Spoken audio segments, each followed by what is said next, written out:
All right, students, second half of chapter 4, we're going to talk about ethics. The outline of today: morals, ethics, personal ethics, business ethics, and then supervising ethical conduct, what that looks like in the workplace, how you should handle it, how you should handle unethical conduct. All right, so when I think of a pyramid and I think of that baseline bottom portion of the pyramid, I would place your morals there. Morals are taught to us in childhood by people that raise us, and they tend to be pretty black and white in your view of them. They're foundational and they include things like killing somebody is wrong, stealing is wrong. Um, and those make up a person's moral code. And we'd like to think that we make the assumption quite often that people have the same morals as we do.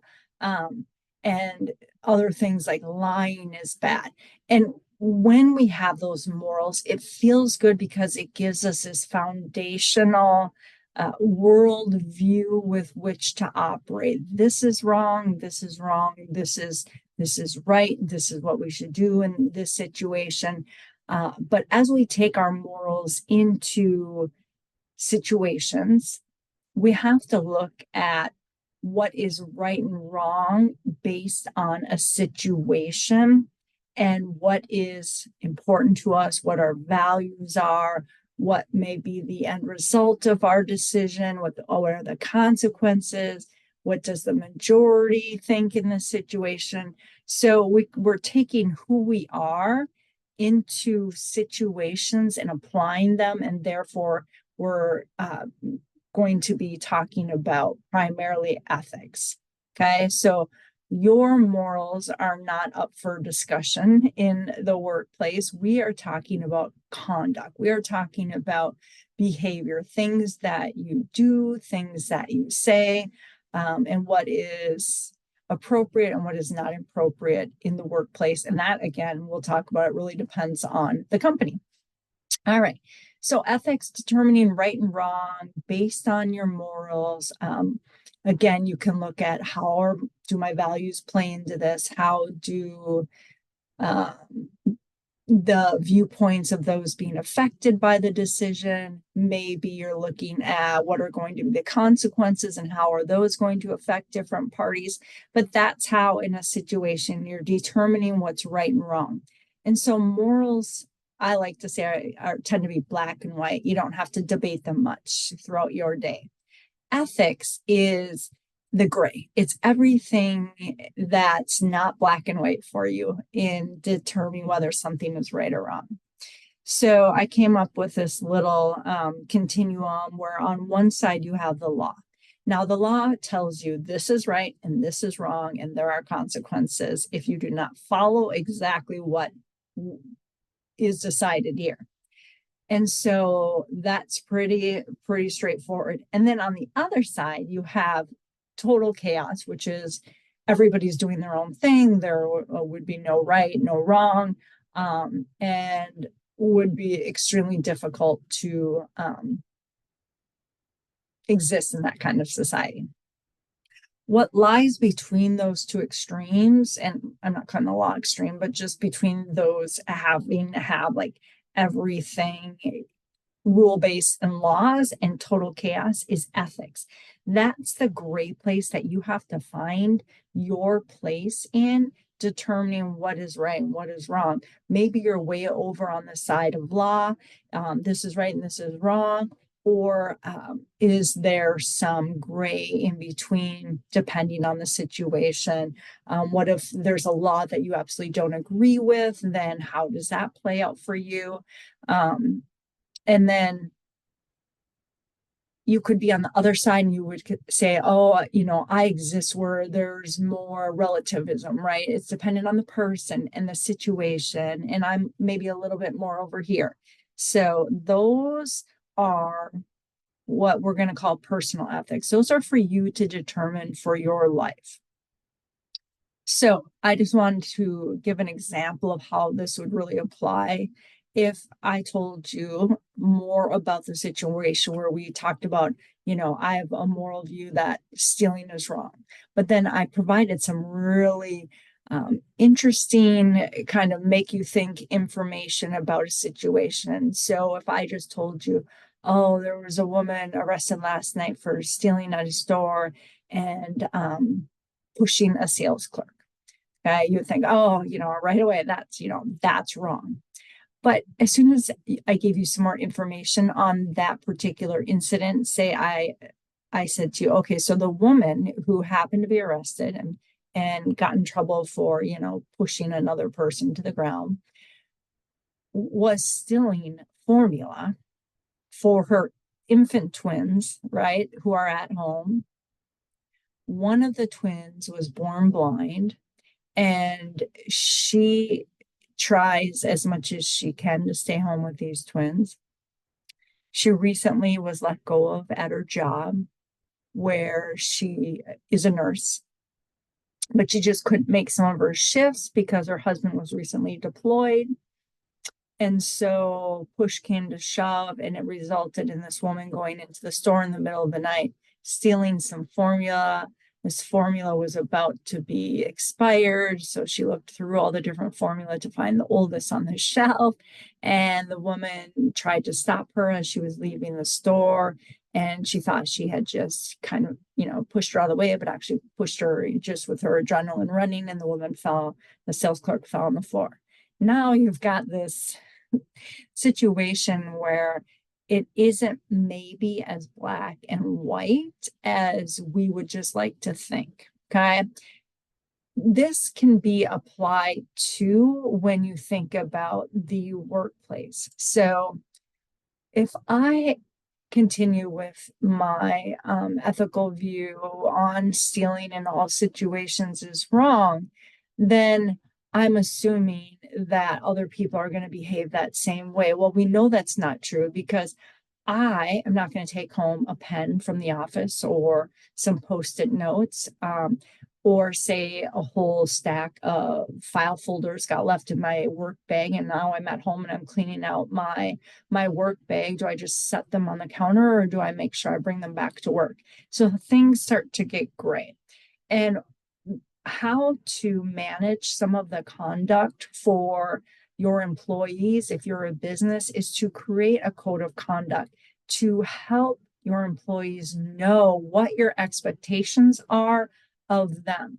So they shouldn't, come in full contrast to your personal ethics.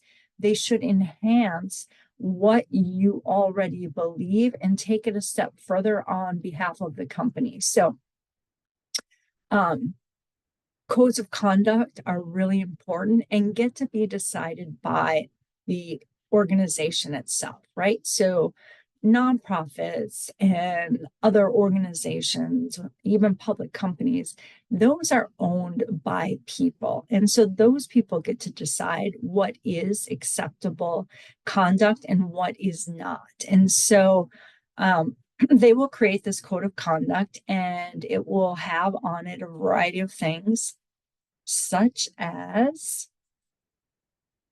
this is the dress code. So when you come to work, this is the type of attire that we need you to wear, right down sometimes to the shoes, talking about hair and tattoos and piercings and what they think is a standard of being acceptable and okay, perfectly okay to come to work, and not. And we have to abide by those as employees. We need to respect what the company has set forth for standards, because often there is a reason why that particular standard policy is in place.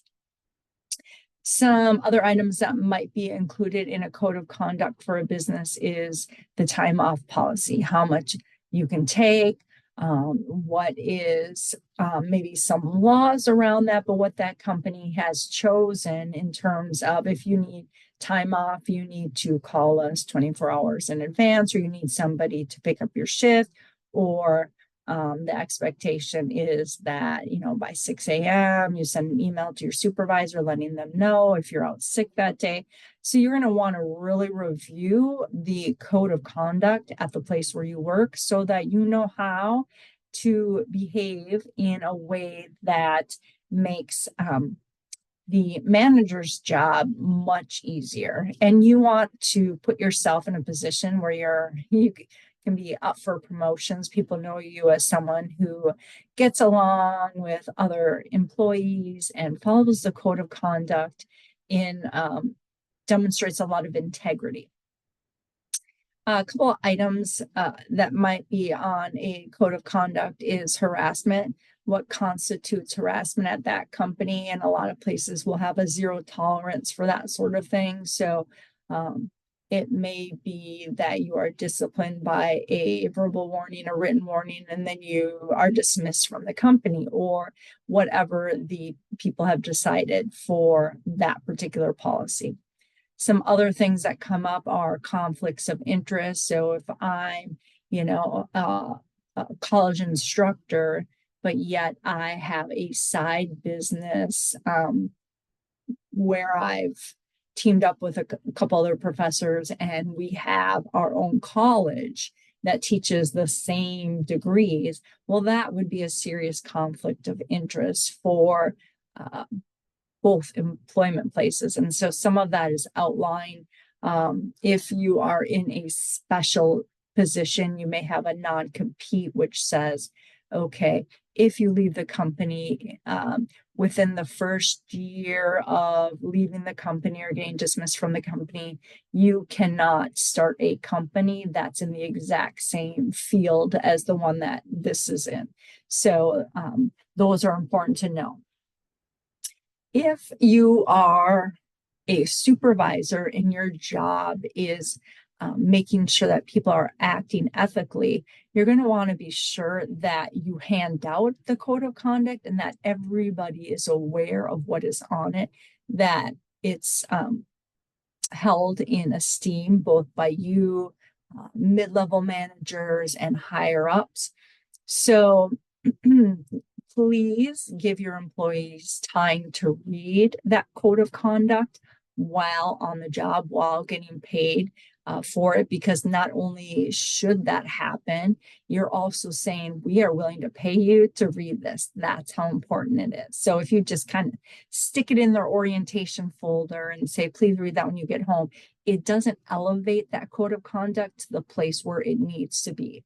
And so giving your employees time to read that, going through it with them, saying, okay, I'm going to highlight for you some of the areas where, we've seen employees struggle, or letting them know, this is a really important policy. So let's run through it. I want to make sure, if you have any questions or concerns, we address those right now.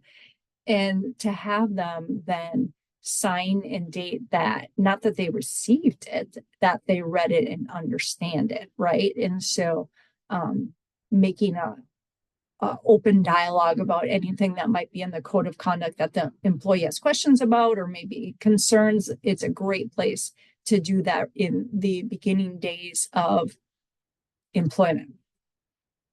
If you see, notice, hear about unethical conduct, it's really good to just have small conversations with employees before it gets worse. So letting them know, hey, I noticed the other day that you left, 10 minutes early.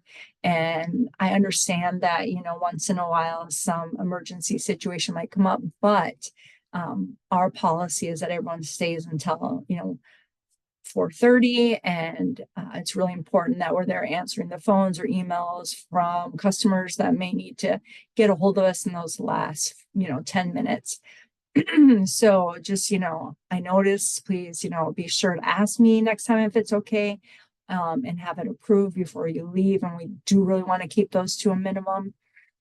And this has two purposes. Number one, it lets you know it lets the employee know, like, okay, these small things are being noticed. I do have to take the code of conduct seriously, but it also paves the way for future conversations. So you've kind of, talked about behavior and expectations. And so if it ever were to get more severe, you already have a kind of friendly, light conversation about a small infraction. So you know how the employee is going to kind of handle that sort of confrontation. And it really opens the door for those more difficult conversations down the line. All right. And then, yes, on that piece, if this interests you, this type of work, there are ethical officers at very large corporations. You can also go onto the internet and the World Wide Web and sort of take a look at really well done codes of conduct. Some companies have put in a lot of time and money into creating a code of conduct that makes employees feel welcome, that they belong, gives them a really warm feeling, but then also lets them know, here are the guidelines that we expect you to follow. And so knowing what's in a code of conduct is important, a good code of conduct. But also, if you don't have one from the company that you work at now, be sure to ask about it and ask if you can see it and kind of review what's in there, and maybe even add a few things that might be beneficial to having in the code of conduct. So that is it on the second half of chapter 4. Thank you for listening. Have a great night.